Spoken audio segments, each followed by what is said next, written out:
some reference to the historical nature of our church, and he, commented amongst other things on the Advent wreath and how some practice is different. Some just have all purple candles, and some have a pink candle. You know why that pink candle is there? Well, I have a smart alecky grandson who went to a Roman Catholic school, a Franciscan school run by the brothers, and one of the brothers one day was teaching the class about the Advent wreath, and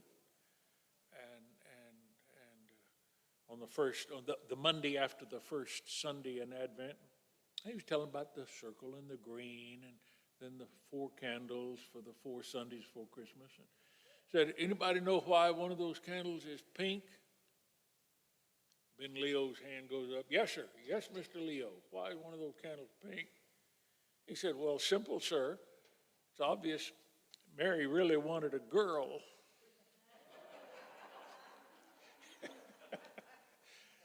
The brother was not pleased with young Mr. Leo. Okay,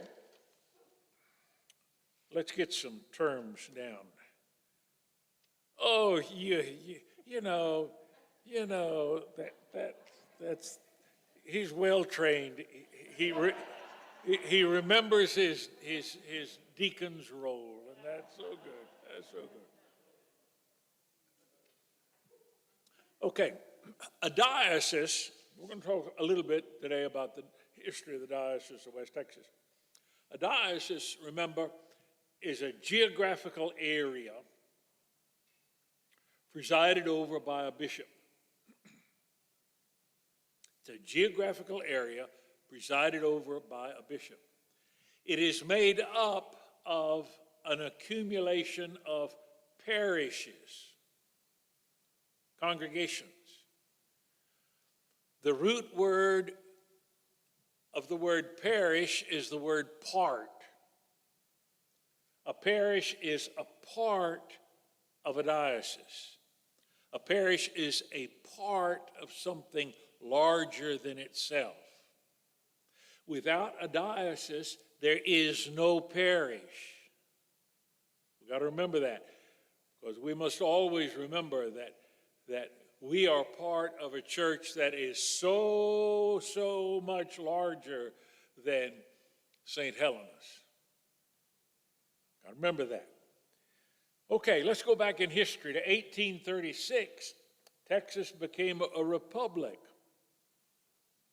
It was a republic for 9 years until 1845. It was a foreign country for those 9 years. In fact, the very first foreign missionaries ever sent out by the Domestic and Foreign Missionary Society, that's the official legal name of the Episcopal Church in the United States, the Domestic and Foreign Missionary Society.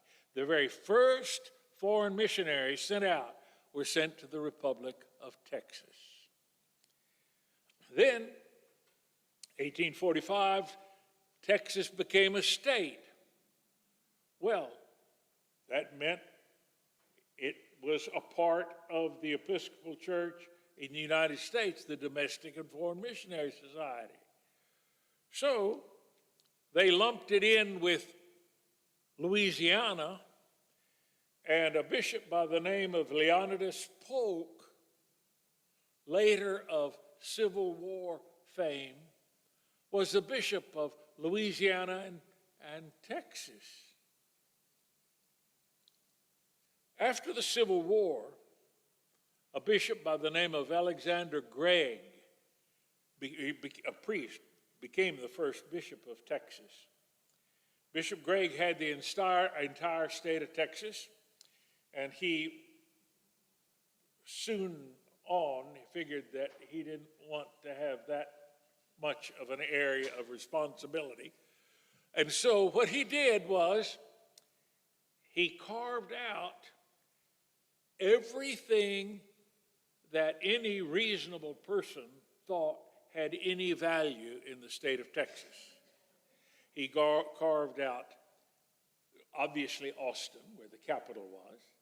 He carved out Galveston.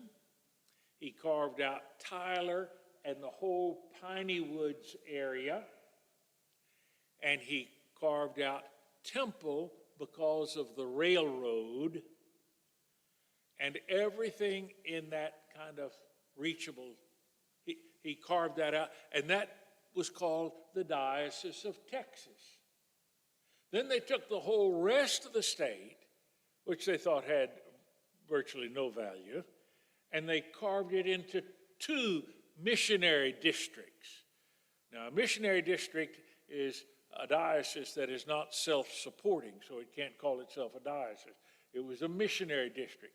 They did the missionary district of northern Texas and the missionary district of western Texas.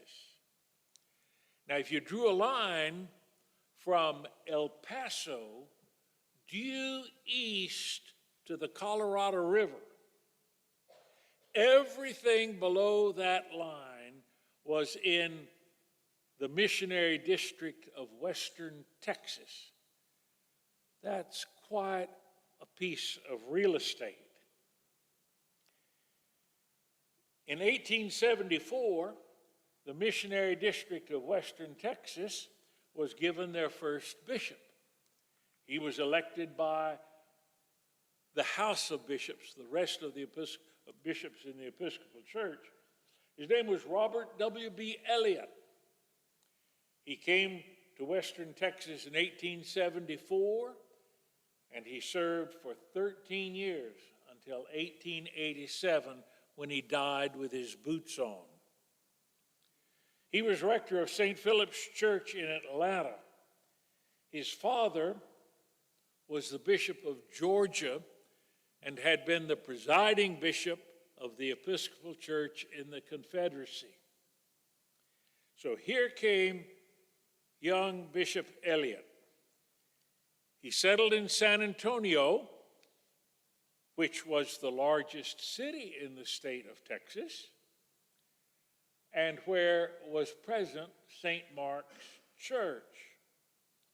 St. Mark's Church was established well before the Civil War, and they reached a point several years before the Civil War when they really needed a new church building. So they got busy and they appointed a building committee. And the chair of that building committee was a young Army colonel in charge of the United States forces in this part of the world by the name of Robert E. Lee. Robert E. Lee and his wife were Episcopalians. He was a graduate of West Point.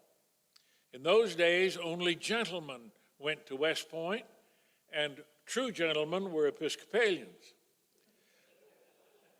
The chapel in West Point always had an Episcopal priest as chaplain.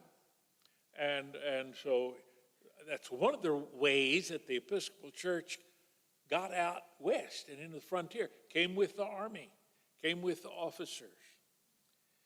Well, they got busy and they designed, they hired an architect, a renowned architect in New York named Upjohn. And he designed a church for them that would seat 450 people at a point in time when there were only 50 Episcopalians in San Antonio. Now, my friends, that's called vision. Well, they started off building that thing, and things were cooking along pretty well until the war came. And the war came, and that stopped the construction. By that time, they had the walls up about 8 feet. So then it stopped and did not resume and complete its construction until after the Civil War was over. When Bishop Elliott arrived in Western Texas, he had 14 organized congregations scattered over this huge area. Give you an idea how huge it is.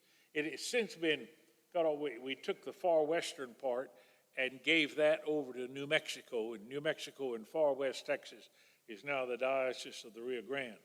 And the piece that remained, our present day Diocese of West Texas, is larger than any state east of the Mississippi River. We're one of 5 dioceses in the state of Texas, and we're not the largest geographically. Well, this is a huge area. The congregations which Bishop Elliott inherited were located in Brownsville, Corpus Christi, Cuero, Goliad, Gonzales, Lockhart, Port Lavaca, Rockport, Seguin, San Marcos, St. Mark, San Antonio, San Saba, Trinity Victoria, and El Paso. In that whole accumulation of 14 churches, they had a total of 427 communicants. Total. 7 active clergy covering this expanse. Well, Bishop Elliott obviously had many challenges. He needed clergy. Lord, he needed clergy. He needed clergy who were willing to work themselves to death and live in genteel poverty. He needed clergy to work with the freed slaves. He needed clergy to embark upon missionary work into Mexico. He was determined that we were going to reach into Mexico, and sharing that huge border with Mexico made it imperative. He also needed clergy to minister to the many army outposts that were scattered all over that countryside. At one point, he even had an interesting idea for lay ministry, and he set out to recruit old cavalrymen who could become itinerating lay ministers to work on all these posts around and minister to the military. He was constantly traveling. He was always on the road. Let me tell you his normal routine for those 13 years, 14 years. He would leave San Antonio by train and go to Galveston. In Galveston, he would board a Gulf steamer and just go down the coast, stopping at all the settlements along the way. When the boat needed to go on without him because he was busy doing what he needed to be doing, well, he just stayed and got the next steamer that came down the way, all the way to Brownsville. Then when he got to Brownsville, he'd get into a buggy and with an army escort, head up the river, stopping at every one of the plantations and every one of the settlements, all the way up the river till he got to Laredo. When he got to Laredo, he would give up the buggy and he would get on horseback, again with an army escort, and he would head on up the river to Eagle Pass, to Langtree, and then on finally till he got to El Paso. And when he got to El Paso, then he could get on the train and come back to San Antonio. and it would take him 7 to 9 months every year, year after year, to make that journey. His wife was at home. Sandy had a delightful time years ago reading their correspondence between Bishop Elliot and his wife. And one of the things that she read was a telegram that she sent her husband on their wedding anniversary one year. And he was in Brownsville. And she sent him that telegram with that lovely, lovely verse from a portion of the book of Ruth. I'll follow you wherever you go. And a friend of ours said, yeah, everywhere but Brownsville. Well, then on the months that he wasn't making that journey, he would have to go back east to try and raise money for the mission on the frontier. He would go particularly to South Carolina, from whence he had come, where he had family and friends. And he would, interestingly, also go to New York, for he had gone to General Seminary and had made acquaintances with people of means in both South Carolina and New York, and he would raise money for the mission of the church on the frontier, as well as trying to recruit clergy to come. Well, you can imagine. He was very active for those 13 years, though often in poor health. And finally, at age 47, he died. His friends had hoped to be able to send him to England and get some fresh air from the long boat ride and then come back rested and recovered, but he never made it.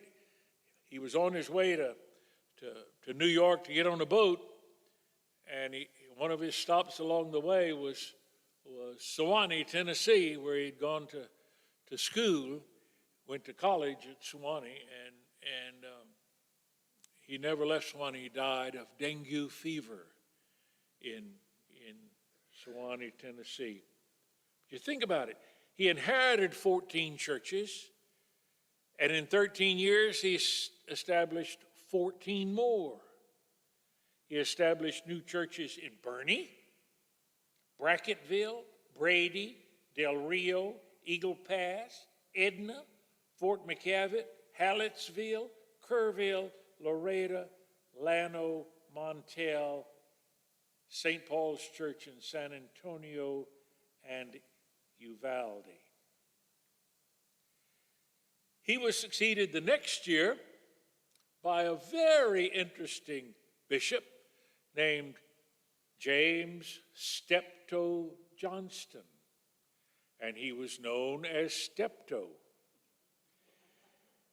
Steptoe Johnston was bishop of Western Texas from 1888 to 1916, 28 years.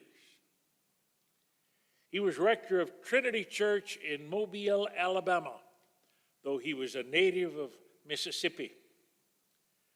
During the war, he had been a young officer, aide-de-camp to Robert E. Lee. Because of the war, he was never able to finish his university time, so he didn't have a degree. When the war was over, he wanted to go to seminary, and he went to the seminary in the University of the South, but he didn't have a college degree, so though he completed his seminary time, he was not given a degree. And to this day, if you don't have a baccalaureate degree, you can't get a theology degree. Instead, he got a certificate of work accomplished. Well, that obviously equipped him very well to be bishop of the church. He went back to Alabama and served for several years until he was chosen to be the new Bishop of Western Texas. I've often wondered what prompted him to come out here. I think one of the major factors in his coming to this new world was the fact that his wife had died. And I don't know, he's one of these people that's high up on my list of folk that I hope to have a conversation with on the other side of the grave. I have lots of questions I want to ask him about his time in this job. But he came as a widower, bringing with him his young daughter. And they came out here, came to San Antonio. He never remarried. How might we describe him? Well, one way we can describe him accurately is he was an evangelical Anglican. That's the best kind of Anglican, the best kind of an Episcopalian, an evangelical Episcopalian. That means an evangelical who does not park their brains at the church house door before they come in.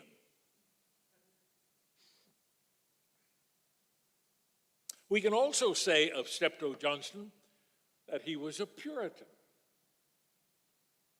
He was a Puritan. We know that because we have a copy of the letter which he at one time sent out to all of his clergy, giving them an episcopal order, an admonition, that they were to excommunicate anybody in their congregation found to be dancing.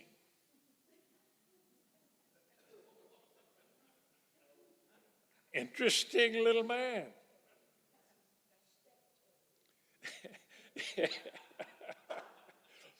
He was deeply committed to education. Deeply. TMI, Texas Military Institute, the Episcopal School of Texas, known first as West Texas Military Academy. He established that. He established St. Mary's Hall for girls.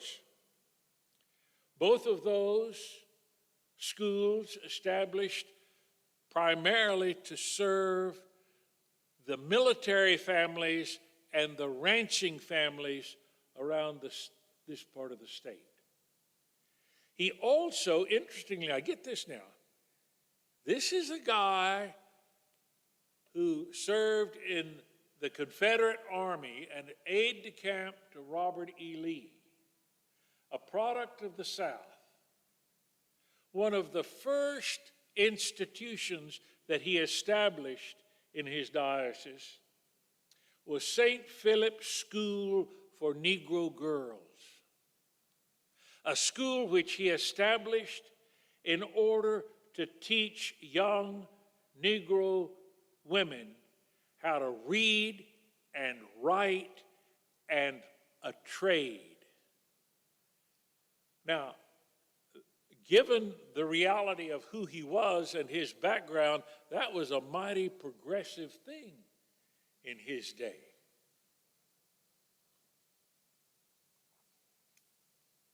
He was a little short guy. He probably weighed, look from pictures we had, he probably weighed about 99 pounds soaking wet. He had a little white goatee and a little white mustache, and he wore round, rimless spectacles. And he was not to be trifled with. He came to Western Texas and to San Antonio and to St. Mark's Church, and discovered that St. Mark's Church had been designated by his predecessor as the cathedral of the diocese. Well, he apparently didn't like that idea, and one of the questions I plan to ask him is why he didn't like that idea. But he withdrew that designation, which did not endear him to the old rector of St. Mark's, San Antonio, who was unmarried and lived there with his mother. And they had, when we got to St. Mark's back in 1994, you went into the Dean Richardson room, though it was not a cathedral anymore. In the Dean Richardson room hung two grand portraits. One of Dean Richardson, who looked like Santa Claus, this great long beard, and his mother, who looked as someone not to be trifled with. Well, St. Mark's was no longer the cathedral, for which I'm very grateful.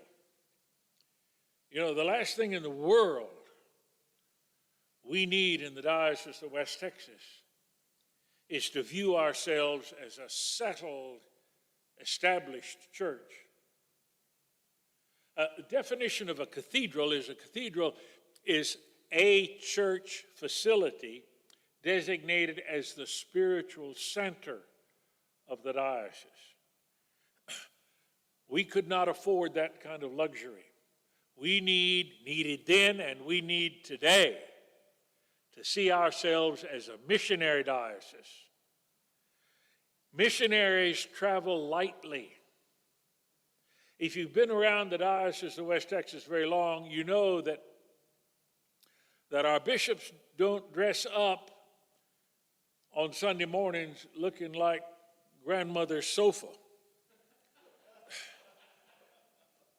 We don't wear great copes, flowery copes, and those pointy hats. I'm glad we don't wear those pointy hats. My grandfather belonged to the Klan, and I would never put one of those things on my head.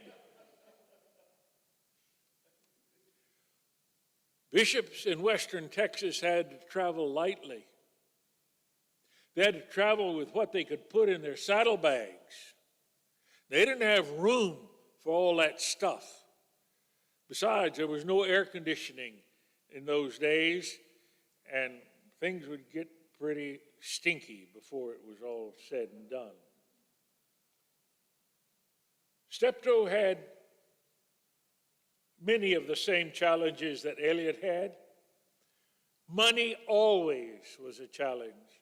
But unlike Eliot, he did not have connections back east with people of means whom he could appeal to for financial aid on the frontier. And he did not have Eliot's ability to get people excited about the mission on the frontier. He was not an eloquent speaker. Eliot was. Steptoe was not. So that meant that he realized he had to raise most of his money locally. Well, the result of that was the Diocese of West Texas really, from its very early beginnings, knew about the practice of Christian stewardship because we had to do it ourselves. There was very little money coming in from outside our borders.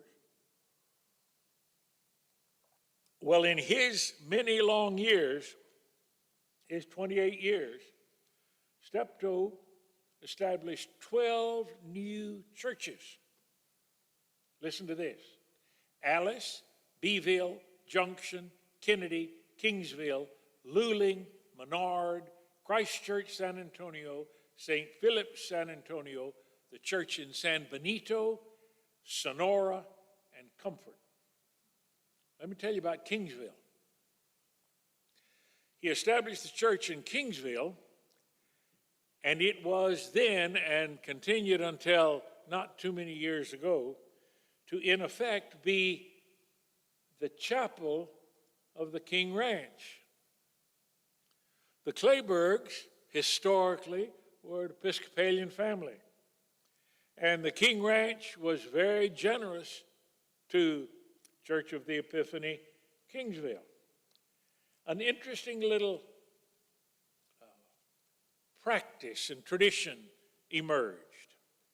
And that was that every time the bishop would make his annual visit to Kingsville, he would always stay at the main house, the main ranch house.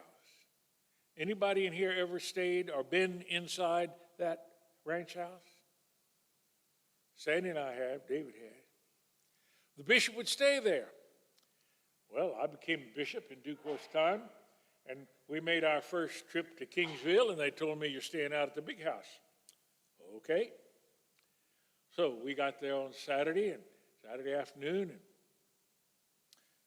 made our way through the gate, and that's no small task, getting through the gate on the King Ranch, and made our way way back there to the headquarters, and were shown to our quarters up on the second floor of this magnificent rectangular-shaped, two-story, rectangular-shaped dwelling with a huge patio, beautiful patio in the center.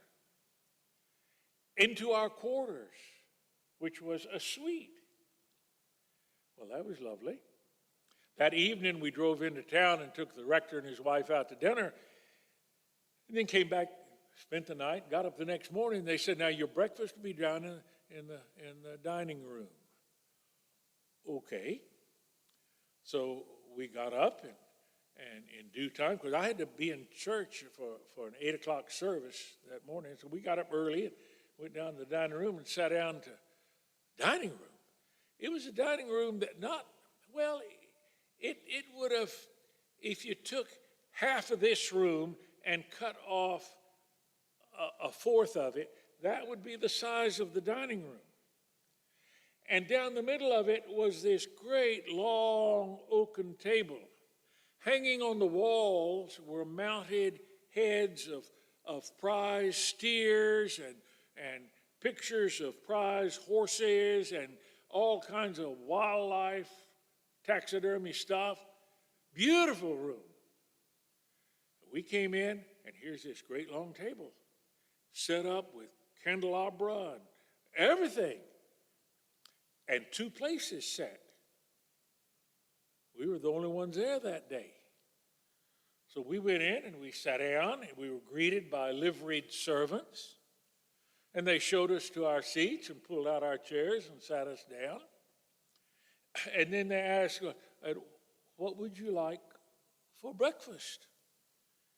And I responded, well, what might we have? And the response was, oh, Bishop, you can have anything you want. Well, we sat there and had this grand breakfast, and I completely lost track of time. And when I finally looked at my watch, it was 7:45. And I was supposed to start a service at 8 o'clock back in Kingsville. So I left Sandy and ran out and jumped in the car and took off down the ranch road toward the gate. And as I approached the gate went down. And I screeched to a halt and addressed the armed guard, saying, why'd you close the gate? He said, Bishop, speed limit on the ranch is 20 miles an hour. You were going 56. I said, how'd you know that? He said, there's a radar gun up there. Please don't speed on the ranch. And he opened the gate, and I went off and barely made the 8 o'clock church service. Well, upon his retirement, upon Steptoe Johnson's retirement, the diocese got a new bishop, William Theodotus Capers. William Theodotus Capers was a native of the South, but at the time he was chosen bishop of Western Texas, he had moved to Philadelphia. And so he came from Philadelphia to West Texas. He was bishop from 1916 to 1943. Now get those years in your mind. 16 to 43. What he had to deal with. Challenges, World War I, huge challenge. Prohibition, the Great Depression, the beginnings of World War II. By the time he retired, he didn't retire, he died. By the time he died, the diocese, to all intents and purposes, was bankrupt. If churches in those days could have declared bankruptcy, we would have been a prime candidate. Finding money, finding the means to carry on the mission of the church on the frontier was exceedingly difficult. But Bishop Capers persevered. Traveling was a challenge. There was still that Gulf steamer would go down, and the railroad was east and west, and few little pieces going out, but there still was no rail connection down to the valley. But the automobile was invented. And so Bishop Capers finally got himself a car. Well, he also got a driver. And he would set out to head down and make his several weeks long visitations in the Rio Grande Valley, and he would set out by his automobile. And he would make it down to Corpus, and just beyond Corpus, almost to Kingsville, when he had to stop and he had to get a guide, a very special kind of a guide. The guide would come with 3 helpers, and they would bring with them 3 50-foot long rolls of canvas 8 feet wide. And the guide would be in his vehicle. And they would drive until they hit the first sand. Now, if you've never noticed this, next time you're on the road headed down to the valley, to South Padre Island or whatever, notice the landscape. You go over these gentle hills. What you're doing is you're going over sand dunes, especially when you get south of Kingsville. You're going over sand dunes and more sand dunes. Well, that's what they had to travel on. Automobiles do not do well in loose sand. So the guide brought his 3 helpers, and they would hit the sand, and the helpers would roll out one of those 50-foot long canvas rolls. The car would drive that. They would roll out another one, drive another 50 feet, roll out another one, and keep doing that till they got over the sand to solid land. And that's how they got down there and back. He established 7 new churches in his 27 years. He did one in Carrizo Springs, George West, Harlingen, Farr, Raymondville, St. Stephen's Church, San Antonio, which was my home church. It belonged to somebody else too. And the church in Weslaco. Obviously, what was happening is every time a new little settlement would emerge, the bishop would go there. He would find, oftentimes, there were no other religious groups in that area. There was no other church there. There's a wonderful story about, I'm having a brain freeze, Sandy, the little church out at the end of the highway, no, not Montel, to the east.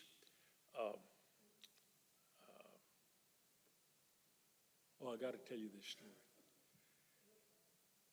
I'll think of it in a minute. Anyway, there's little. If you go up 281 and take the farm to market road, to the end of the road, you come to not Montiel. Anyway, I'll think of it in a minute. They established a congregation there. Or what happened was, a group of ranchers' wives decided they needed a church. And so they got organized and raised some money and finally built themselves a church building. Well, that's good. Now, what kind of a church are we going to be? Well, they were not into community churches yet. And, you had to be something. You had to be a Baptist or a Methodist or a Presbyterian or a Lutheran or an Episcopalian or a Roman Catholic. You had to be something. So what are we going to be? Well, in true democratic fashion, they gathered the congregation together and one man, one vote, one man, one woman vote.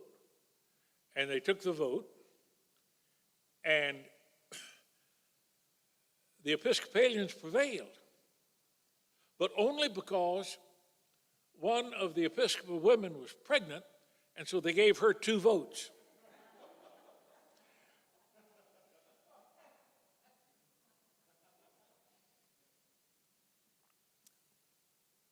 Interesting history.